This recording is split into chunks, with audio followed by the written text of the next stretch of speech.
I'm also a staunch believer in President Franklin Roosevelt's advice on speeches to be sincere, be brief, and be seated.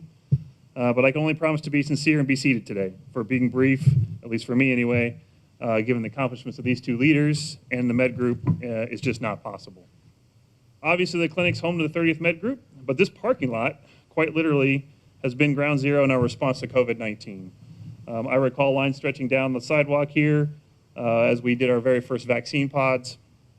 I remember commenting to Colonel Spitler at the time that this was like the Super Bowl for the Med Group. You know, they trained, endlessly for pandemic response, and here we were doing just what they trained for over many, many years.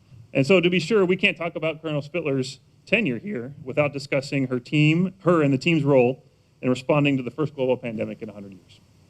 For it was your positivity, your care, and your leadership that took this team to new heights. So it's with great pleasure I welcome Colonel Brent Cunningham and his family to Space Launch Delta 30 and Team Vandenberg. Brent comes to us from RAF Lincoln and the 40th Medical Support Squadron, and he couldn't ask for a better leader to carry on the legacy of excellence at the 30th Med Group.